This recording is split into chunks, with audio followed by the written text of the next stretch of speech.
Welcome, everybody, back to the Sean Trey Show. I have a really interesting guest with me tonight. Now, would you like to tell everyone who you are and what you do?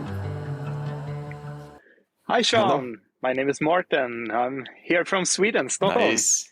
and I'm a recording engineer and producer, and also drummer. And yeah, I do a little bit this and that. I own a studio, I own a music school, and yeah, it's a little bit this and that. That's awesome. Well, that's like, I think the Yeah. best thing is to be a little bit of this and that. Now, I want to dive in, and so how I found you was I was looking on on Instagram, and I saw some different music sites, and your studio popped up, and you have some of the most beautiful analog gear, and there's a lot of it was a beautiful studio.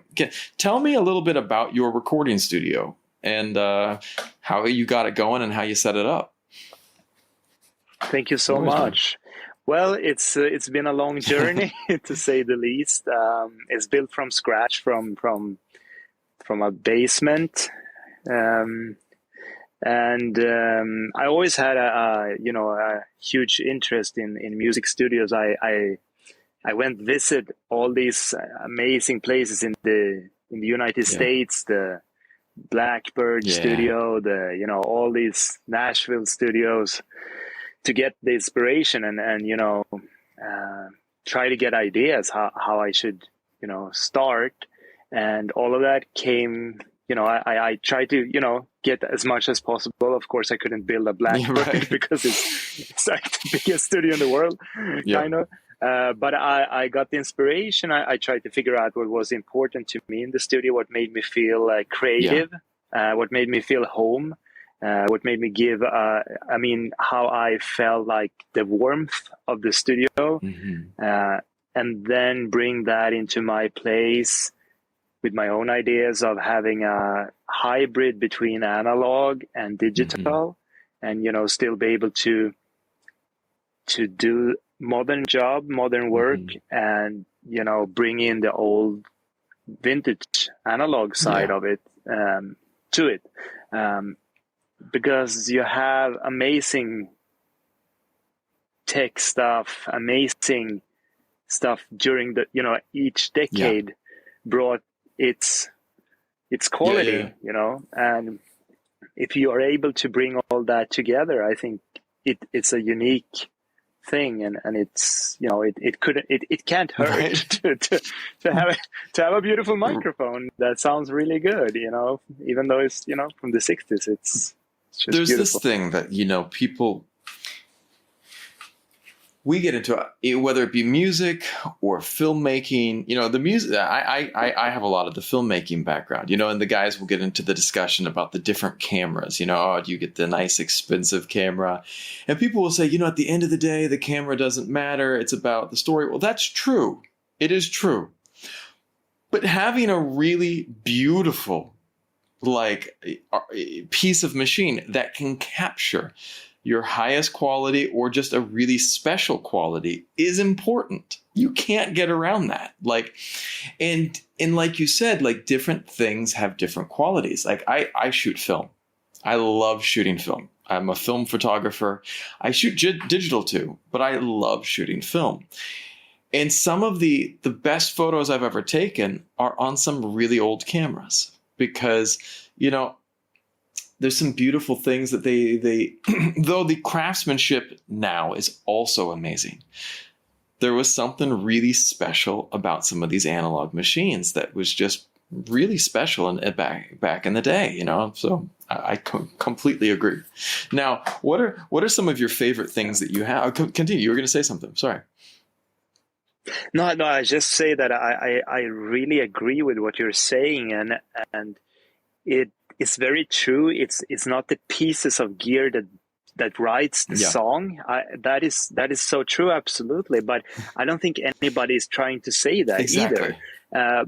But so there's not a contradiction here. It's what it is. It's motivation and inspiration, and of course, if a company spend 5 years building an analog device in the size of this or whatever, and they take the best components that existed in the world, and everything was made by hand, I just that of course bring a special vibe to it, and if it's better or if it's not, I mean, if it's worse, it doesn't really matter what is the best. It's what brings you that genuinity or whatever you're searching Yeah. for, and I mean, it's, yeah, it comes down to a matter of taste.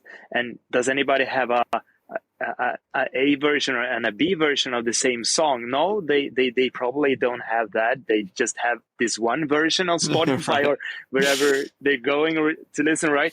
But I just feel like, in order for me to a part of why I love what I'm doing is being surrounded by this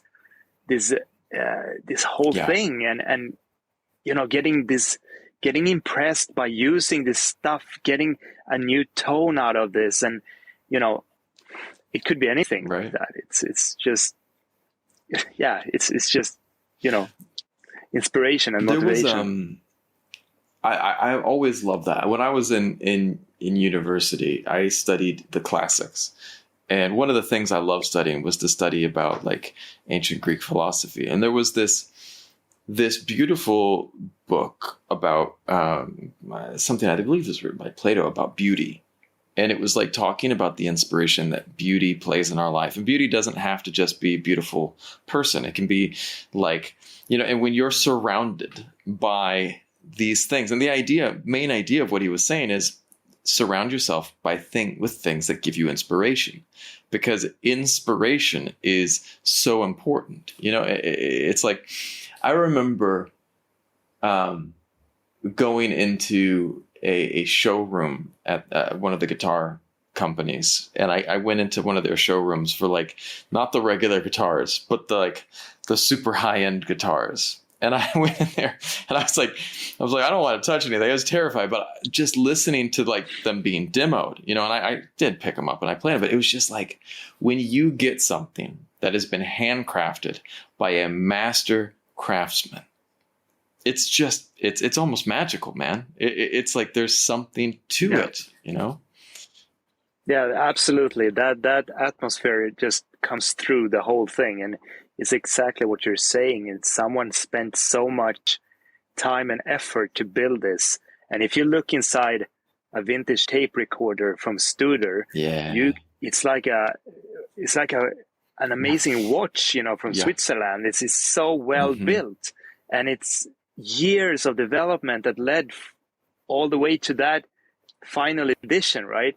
So there is so many years behind all this, that the development, the evolution of all this is enormous, and I think that going into digital, I mean, we will have that evolution, and we are in that evolution, and it will be just better and better and better, and as we can see with the phones and everything, it's just like, it's amazing, like this, right? It's a huge difference between the latest whatever brand and in the beginning. So the same thing with the analog stuff, and it's just and another side of it, just all the components, and I think all the companies back then, the way you built a company was to build quality. Yes. That's how you got known, right? So people speak about this brand in the 60s because they build great quality. Today, that is maybe not the main reason why you buy something from a company, that they have the best quality. It's because of other advertisement, tricks or whatever, like layout, design, anything, I have an interesting example that's similar but different. My wife's mom bought her first refrigerator in like the 80s. Like, they had gotten married. We still have it upstairs.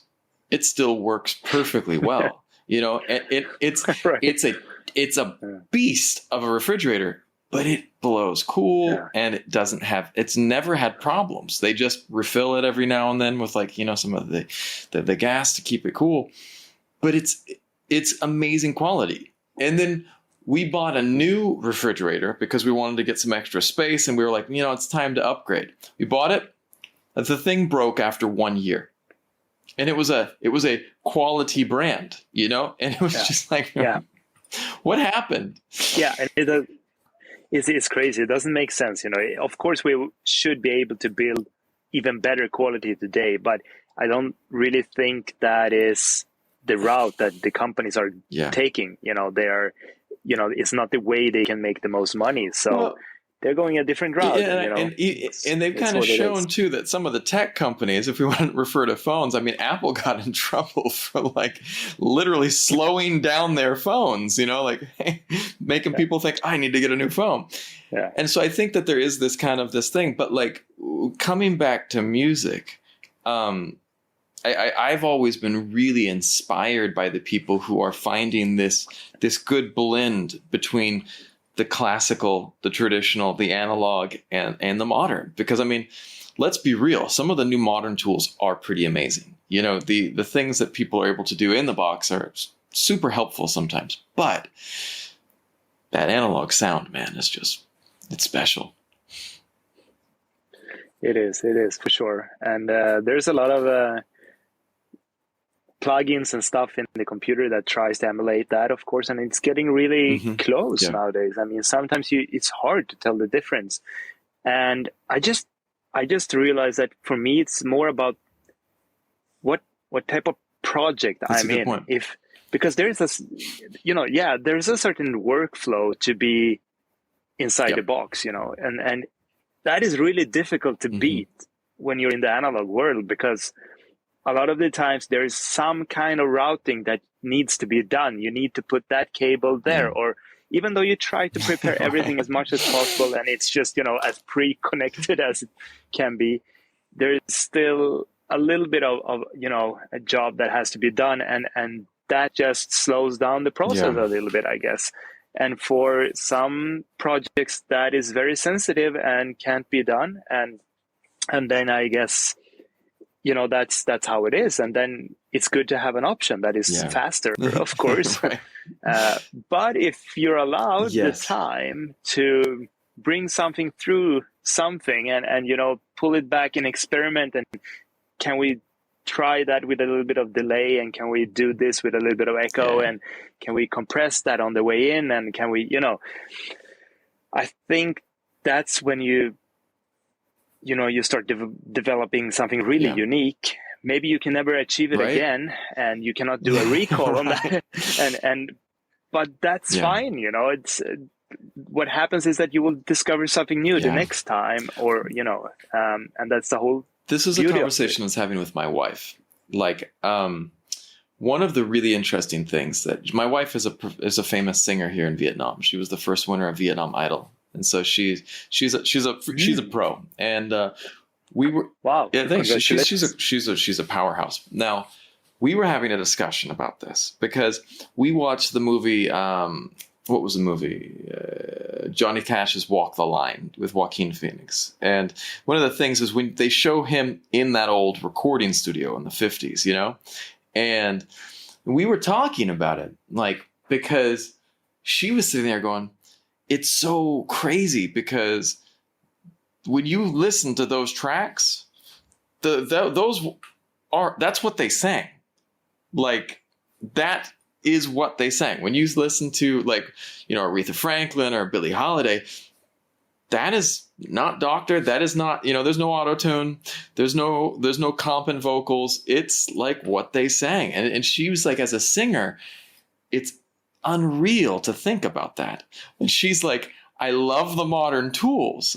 She's like, I love that we can clean up vocals. I love that, you know, but it's amazing to think about, like, you know, and like you said, like, that might have been the setup on that day in the studio. And if someone went back to kind of record it again, maybe, you know, something just sounds differently. But that's what's so special too, you know? Absolutely. And just, I always thought about this thing. Why do we go back and listen to some old songs over and over and over again? Why do I never get tired of those songs? And years later, I still go back and I listen to these songs. And it could be any genre, different for different people. But I think all most of the people go back and listen to something that they can repeat and repeat. And there's a few things that I think matters, it's the whole package. If you are recording the most amazing singer or singers, with the most gorgeous microphones, using the best preamps at the time, going into, et cetera, et cetera. The whole chain is just a super built quality, so to say. And the packaging of it is not forced. It's not because it has to be the loudest. It's just what sounds the best. The focus was, more of that, how can we make it sound as good as possible, not as loud as possible. So if you put all of that together, all these small factors, I think that's when you start getting this product that is something that lives on forever. And of course, with the great songs, but it's not that we don't make great songs anymore. I really think we do make great songs, but we have a different way of packaging it. So I really agree. You hit on something too, though. And this is something that I think is a big part of the answer as to why things have shifted. You said, if you have the time, why not make it better? But one of the challenges with the modern music industry is that people want things to come out quick, quick. New song, because the internet wants new stuff, and I'm a content creator, man. And it's like, if you don't keep things coming out, your views. And so one of the challenges is, how do you balance quality and that time frame, that quantity? It's really a tricky thing to do, but I think that's what I really respect a lot of the artists that are, take 5-10 years off, and they're like, I finally finished my album. And you're like, wow, took so long. But why? Because they were making sure that it was perfect. And there's something to respect in that, Yeah, absolutely. I think you achieve different type of results if you're spending a lot of time compared to not so much time. I'm not sure that the songs that we spend more time on are going to sell better, because it's a different market, Yeah. And so it all depends what is your purpose and what are your own goals with this. Because if your own goals and your own purpose with this is to just sell as much as possible, I don't think you need to spend so much time on the content, really, to be honest. I think, you can have a template that is basically doing it for you, and you just need to create the content, the actual content, right? Well, but you're spot on. No. Sometimes there's a little lag. I hate it. I sound so rude. I'm like cutting people off. I'm not trying to, man. No, you're good. You're good. So one of the things, like a good example would be, for me, it's this podcast, right? Like with this, I'm recording on a simple USB mic.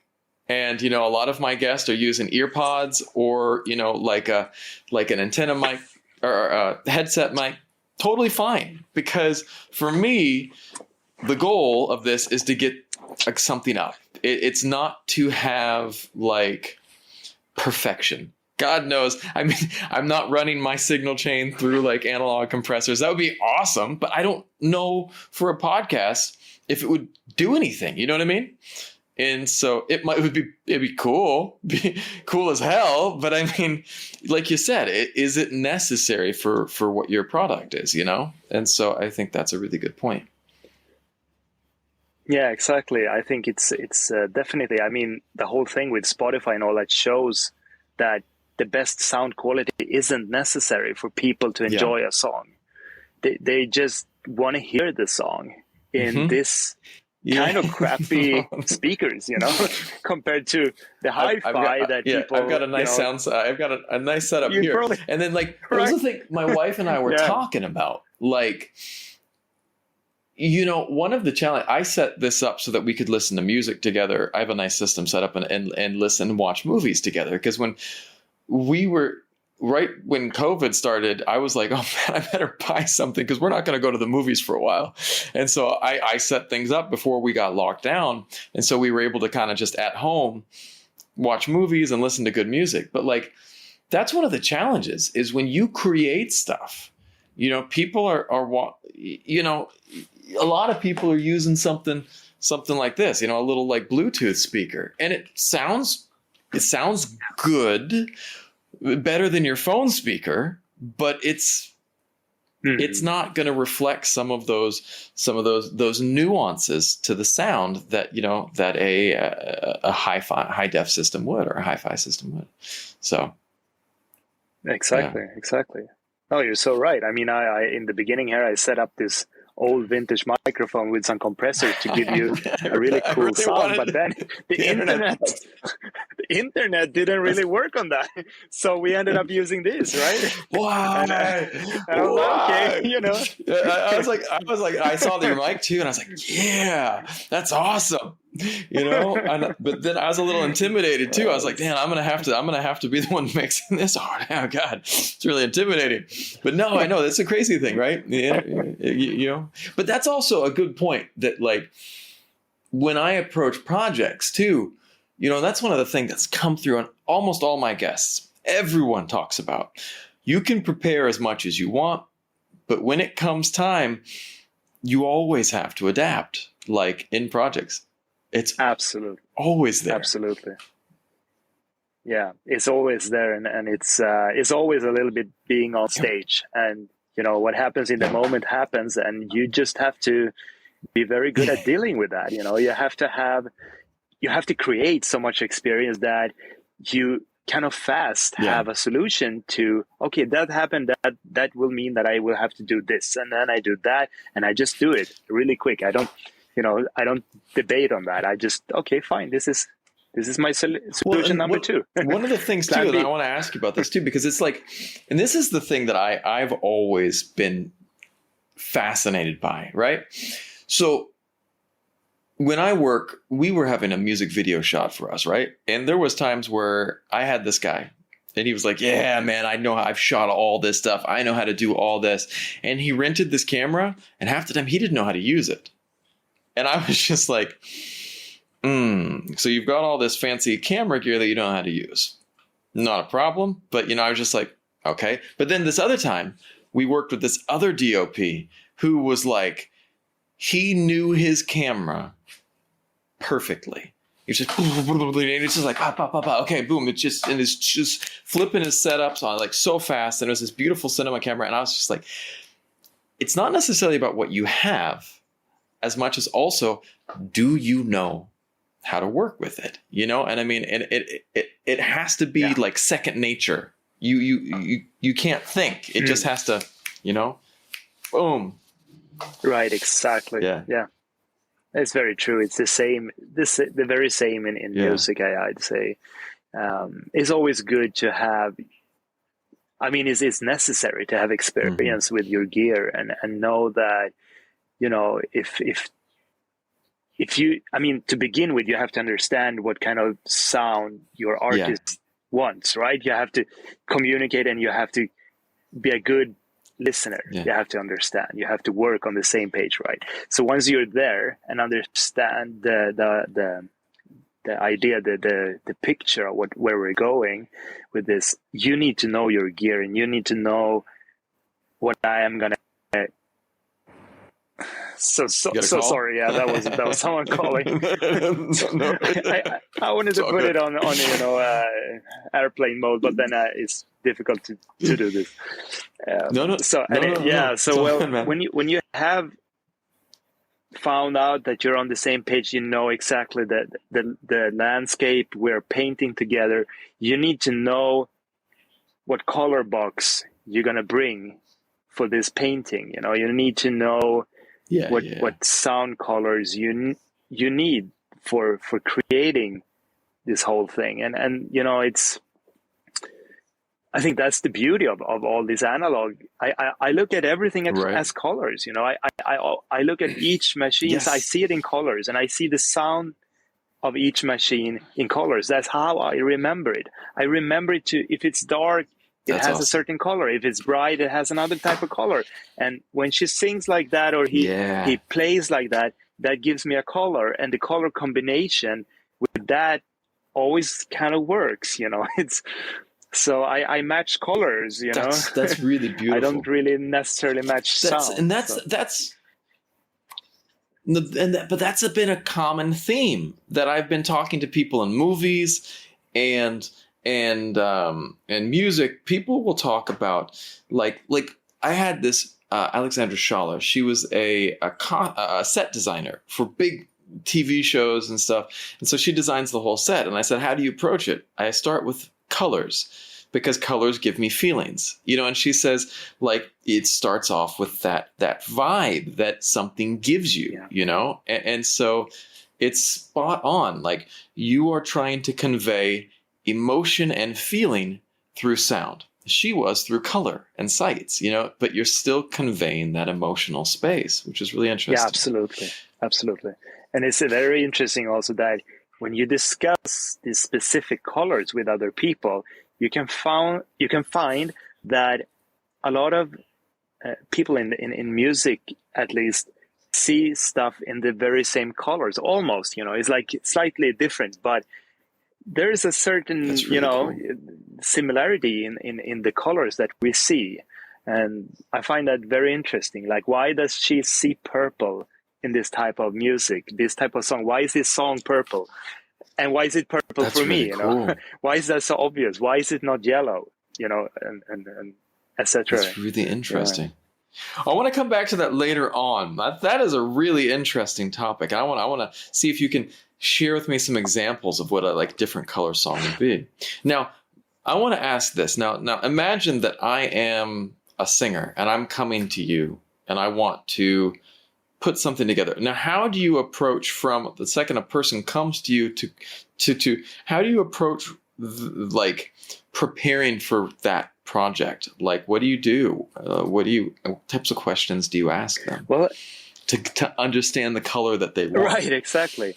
So, first of all, it really depends in what way you want me to help you. Is it to co-write That's a the good point. song, or do you already have the song? Do you just want me to record your song, or do you want me to mix the song, or do you want me to do vocal mix? There's, you know, It's a lot of right. work. Today we have, I think, someone like me can be hired for very different purposes, you know, like different That's a good point. stages in the production. Either someone comes Yeah. very early on and we collaborate on the whole thing, and maybe I do that on speculation. Maybe that's, I really believe in this artist, I really believe in this song. Maybe I just put a lot of energy to finish the songs or start writing them, you know. Maybe they're not even written yet. Maybe Yeah. there's just an embryo, like a melody and chords or something, you know.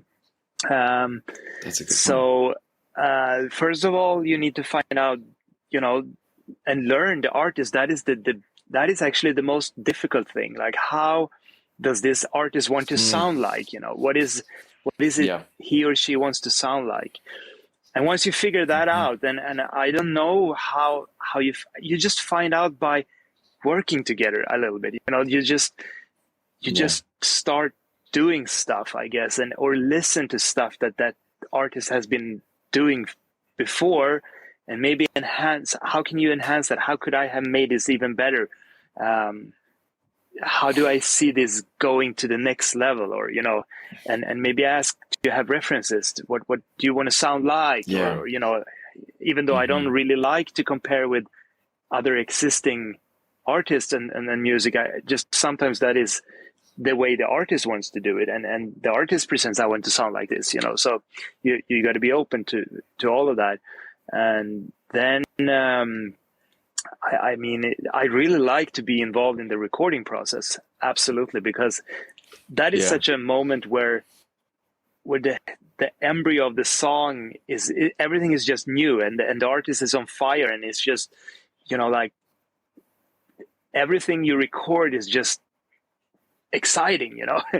I think honestly, to me, for music, because I do music with my wife, and having a really really skilled person there, because you're not just recording. You're also the person who's like really capturing those vocals is also like emotionally supporting. Absolutely. Like you are there as this emotional support person. You are also like almost like a spiritual guide, you are there like, as this person who's like, I am here in this present moment with you. And they have so much power over crafting that. And I remember once we went to this one studio, and when my wife was recording, the tech just was like this.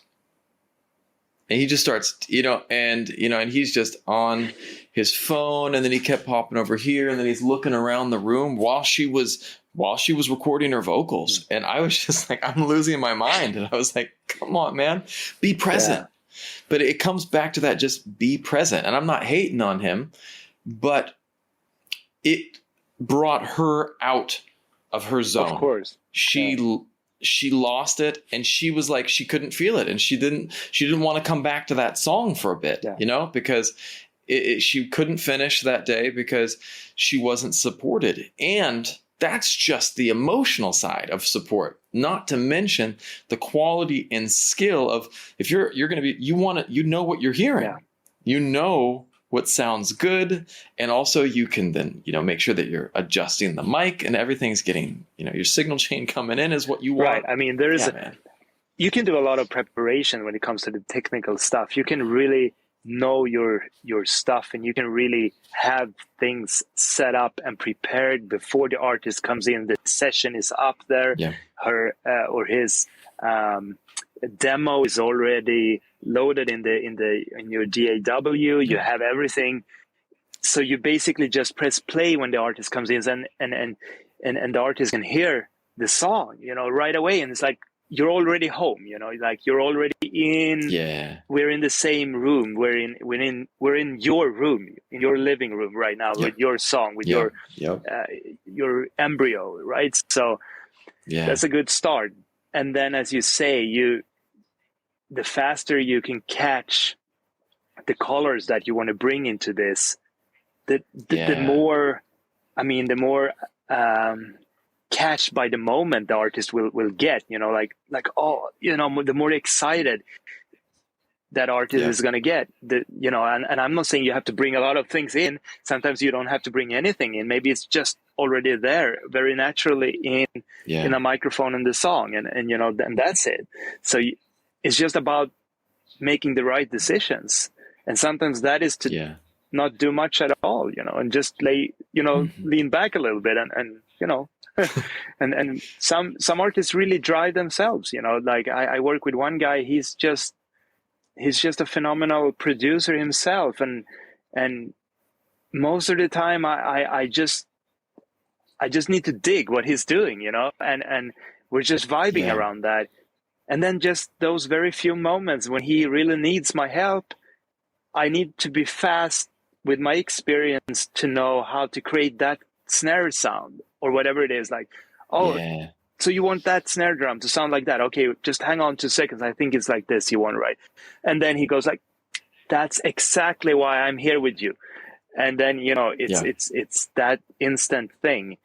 And that takes you to what you were saying before. You need to be present, because if you weren't present during all that time before he actually calls on you, you don't know. I mean, you have to go through. It's like, can you repeat the last 10 minutes what happened in here? Because I was on my phone. I don't think, that doesn't really work. So being available, being present, I think is very, very important. And make the artist feel like you're really working on the same project with the same goal, and you're a team, Yeah.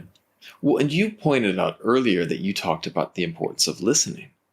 And I think that it is a skill in our world society that is not reinforced, is not taught enough, that sometimes you need to just shut up and listen. And listen is an active process. It is so when I was working with my daughter, and my nephew today. They were really naughty. they were playing and they were super naughty.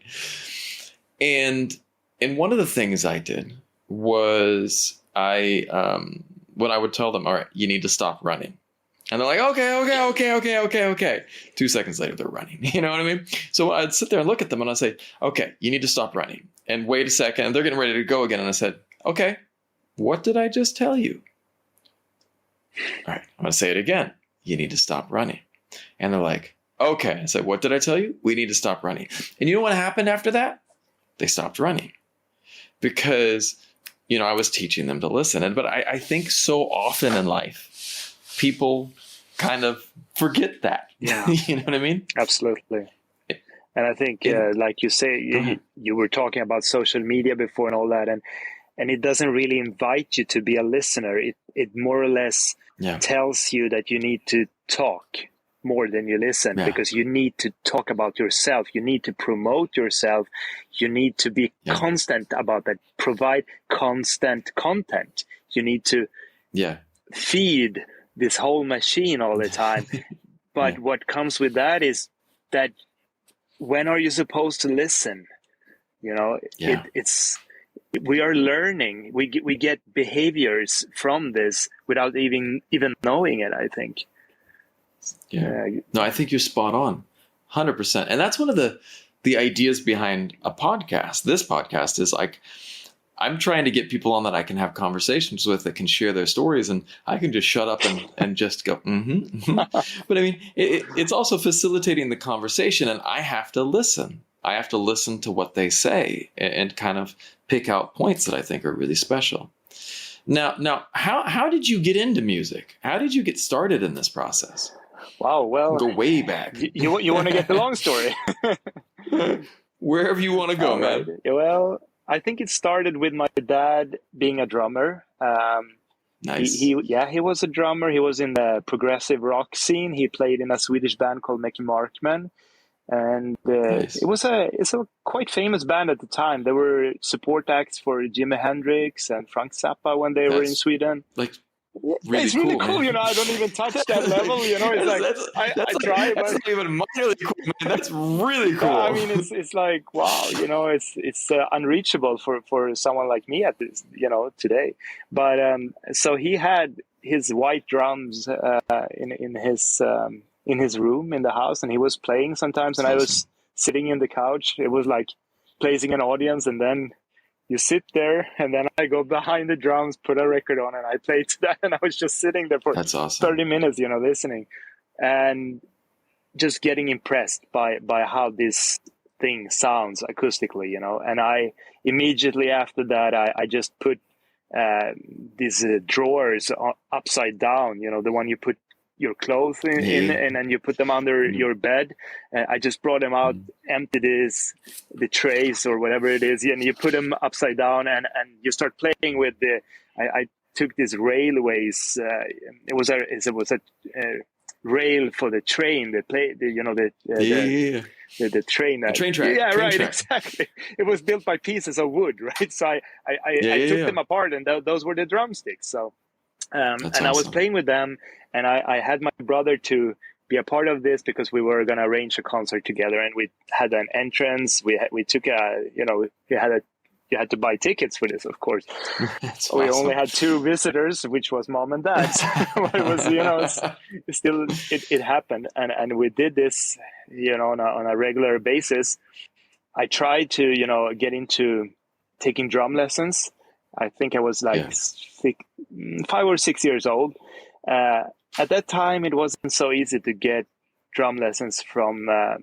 So here in Sweden, we have municipality music schools, and it's been provided since the 60s, I think, and which is an amazing thing by the government. And what happens is that they support this financially, which is making it available for almost everyone in the country to just pay a little bit of a fee and have access to teachers in music and get maybe around 20 to 30 minutes per week as a lesson, and then you practice between that, of course. So I was trying to get into that, and we applied, and there was no room available for me in the schedule. So but they said you can start with piano, and it's a good way to learn the theory behind it, and then you can go into drums. I didn't know anything about music, so of course you accept whatever comes to you at that age. So I started with piano. It wasn't really my thing. I just tried to, do exactly what my teacher did. I didn't really bother to read. Later on, I think it's because my eyes wasn't that, good. But anyway, so when I was, I think, around 11 years old, I was able to start drum lessons. And we were starting with bossa nova, and it was, very different from what I was listening to. I was listening to pop rock music, but you were happy to just hit these drums finally, And I eventually I got into a band that were doing rock music, and I said, finally, this is the sound I've been looking for, and I had a music teacher in that would be high school, and he let me lend the drums during the summer vacation, so I could. Oh, nice. My mom used to work in that school, and they were colleagues, and she told him that I played drums, and I didn't have any drums, and he said, well, you can borrow these drums during this. They need to be back, but by the end of the summer, but you can use them. And that was a savior for my whole thing, because I played every day, the whole day, constantly during the summer. That's awesome. It was rock set. It was all this, type of stuff that rock and pop music. So at the age of 14, my dad finally bought me a drum set. He sold that drum set he had before I actually started playing drums. So you could wonder why I didn't play on his drums, but it was because those sold just before I got interested in it. So it was like this gap. And then he bought me a new drum set when I was 14, which is, I still have it. And it was that's really cool. Yeah, it was the one drum set that I needed. So I continued with music on the side. I did guitars, I did drums, but I had to do the regular school as it was, and I studied more of a scientific program in college, because the traditions were that's the way you keep the doors open, right? So you can get any type of job, you can continue with any type of education, but you can do your music on the side. Fine. I can see why that was, the way they put it. And so I did. And then after after college, I took a year off, and I started to figure out what I wanted to do. And I said to myself, if I don't try a music education at some point, I'm never going to, know what this is going to lead to. I will be that person that never tried. So I just felt like, okay, let's take a year, just take 1 year and apply for a program. So I applied to, I think, every school in this country. and the thing was, I didn't know at the time that so many of these schools were into jazz music. And I had no idea, I came there with my rock stuff. I was prepared to play rock music or pop music, which was, I really loved jazz music. I did at the time too, but I didn't play it. It wasn't something I practiced. So when a jazz drum kit sounds very, very different from a rock pop drum kit. It could be the same kit, but you tune it differently. So it was like boom, boom, boom, boom, boom. And I was like, what is this? What is going on here? It's like boom, boom in the bass drum. And I was like, wow, this is not comfortable. I don't know how to do this. And then it was, obviously that went to hell, quite frankly, with just all these schools. I didn't, none of these schools let me in, and there was just one school in Stockholm that let me in, and then I had to pay for that. So But that was more pop rock, and I took it. That's awesome. I said, okay, it's worth it. I will try, and let's see what happens. And so that year led me to another school that was doing pop rock music the next year, and that's where I actually had a teacher who really taught me the way I needed to understand music theory by going through mathematics, because I came from a scientific background, and he really explained to me, like, this is the mathematics behind this subdivisions and everything, and it's really what it comes down to is this, and everything just I just processed. Yeah, exactly. That clicked. Everything clicked, and I started to understand some stuff that I heard before in my life, but I'd never really understood before. And that was an amazing, feeling. And I practiced a lot of drums, and eventually I got into the university, and I continued with my drums and my music. And also at that some point there, me and my friends, we were doing a lot of cover gigs and shows, and at some point there we went to a school and played we had a show for the kids, and we played some music, and these kids, I brought quite a good band. I know that, and the kids were very impressed. They were like, "Oh, please sign autographs, please tell us how to play this. Can you teach us how to play? Teach us how to play." It became this thing. They were screaming, and That's awesome. I was like, okay, they really want us to teach them how to play. Let's see, let's try that. We can do that. Yes, for sure. Let's put up a program for, a schedule with 10 occasions, 10 weeks program, and see what happens. And in order for me to do this properly, I need to know, what instrument do you want to play? What type of music do you want to play? What do you listen to? So I started to ask all these questions, and later I realized that nobody was asking the kids these questions, because we still, we had these municipality music schools that I was talking about, but they already had their program. They had their thing going since the 60s, right? Maybe some of them were a little bit different, but it was very, very the same, that in the way it was run.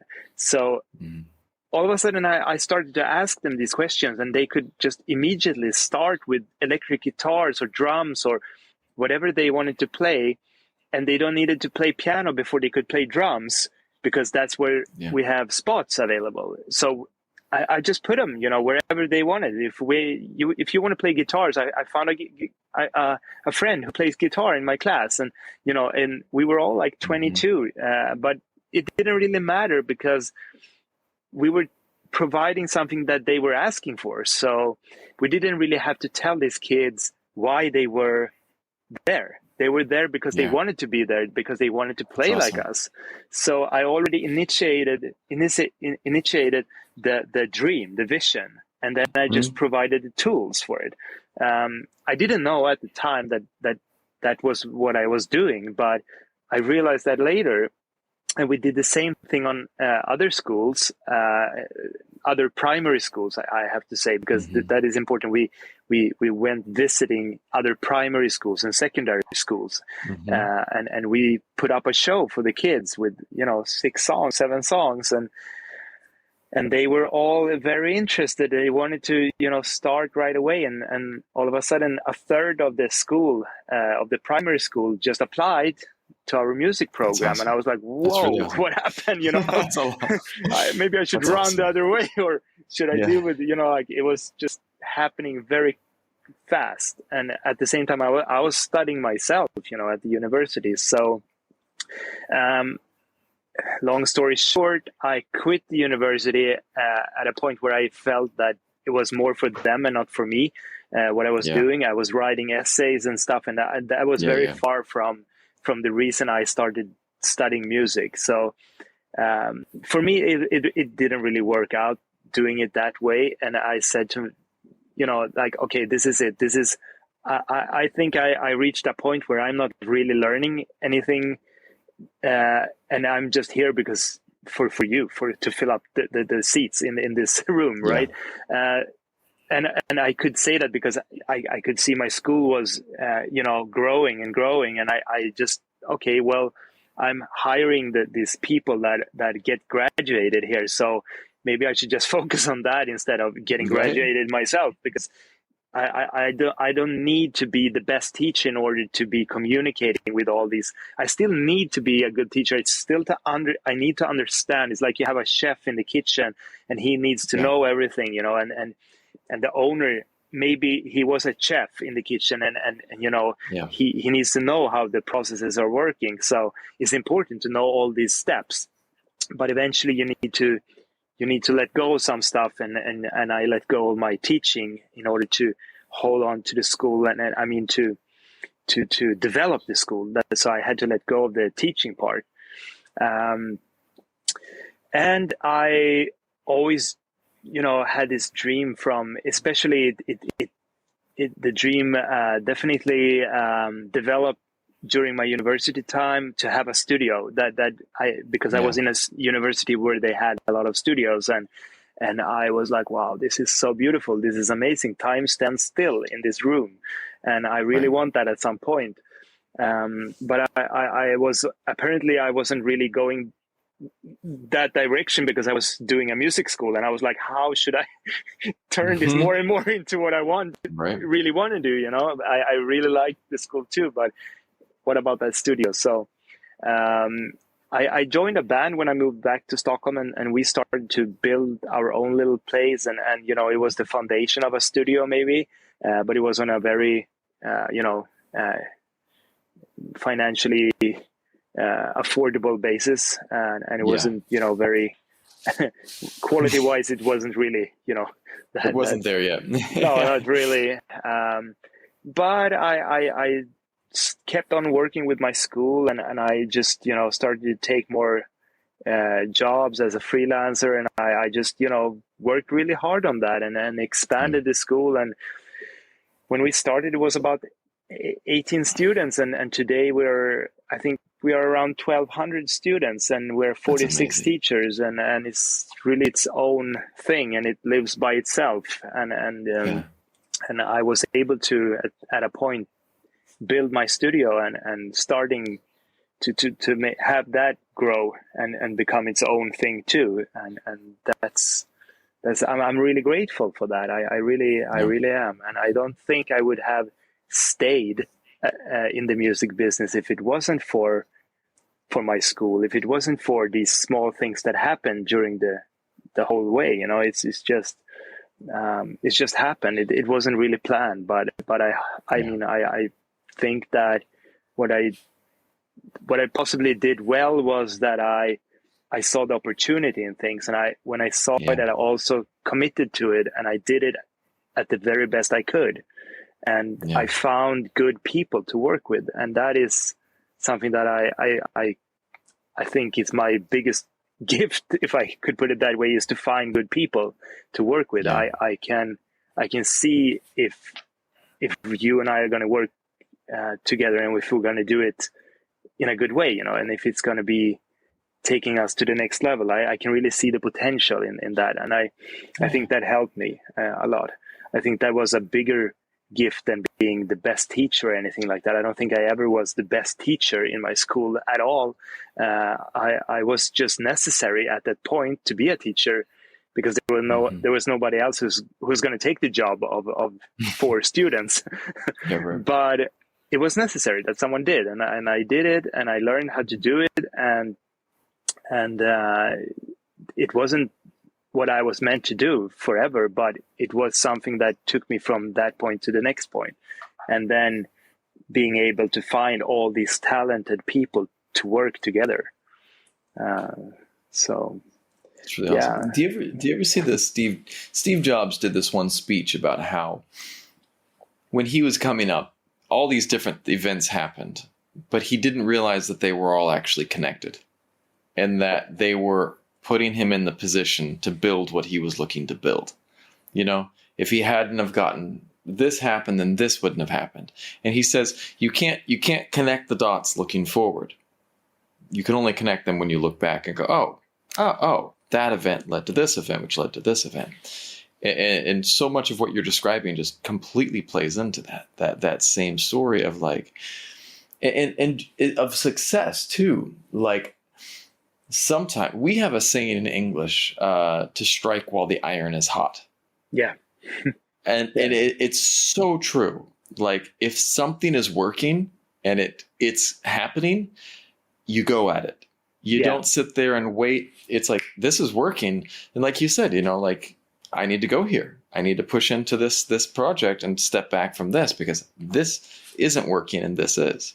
Right, exactly. I think you're on point, and exactly the thing you described, that you don't really know what's going to connect the dots before you're going through the whole thing. But what is important, I think, is to be active and to put yourself in forums and in spaces where people are doing what you want to do. Where you have to be in the right environment. You can't be in a car shop if you want to be in a music studio. You will never create. I mean, I will never say never, but there will be a very small chance for you to create your music studio inside that car shop with those people, because that is going to be there's going to be another focus there. And you're not going to build a car in a music studio. I don't think so, at least, And if you want to, if you want to work out if you want to become a bodybuilder, you need to go to a gym or you need to be in that forum. You need to be with people that trains, that motivates you, that have the energy in that very topic that you're interested in, and that energy bounces, and you exchange that energy, and that's what's make you grow, and really the thing that actually took me from point A to B and C was that I just said to myself in the very beginning that I need to apply for these schools when I was 20 years old. I need to try that 1 year. And that was the change I did. I was working in a clothing store, but that clothing store wasn't taking me so much into the music business. Of course not, because we were selling clothes. So I need to change my forum. I need to turn the car, and go this way, because that's where things might lead to another, etc. And you don't necessarily know how. You don't have to know the how. You just have to try. Yeah, absolutely. You just have to start. I don't know where this is going to go, but I'm going to take a step in this direction. And because if it doesn't work, that thing didn't work. And that's the definition. Okay, now I know this doesn't work. Let me try this one instead. Okay, it didn't work either. What about this? It's completely different from the other two. So okay, maybe this works, and it works, and that's great. This leads to that, and this leads to that. But you will never know what the final destination is, and I still don't know what my final destination is. It is, and then that's part of the beauty, right? That's what triggers you to move on, and to be energized every day. That you don't really know what's going to happen a year from now, and etc. That's beautiful, man. This has been a masterclass in awesomeness, man. I really appreciate it. Well, me too, man. I want to say, like, man, it was a great to have a conversation with you tonight. I'd love to have you come back on again sometime and talk more music, man, if that might be something you're open to. Absolutely. I would love to have you come on and talk to me about the colors of music, like to actually do a podcast about that. Like, let's chat about that after we're done, man, because that to me is really interesting. Absolutely. I would love to do that, for sure.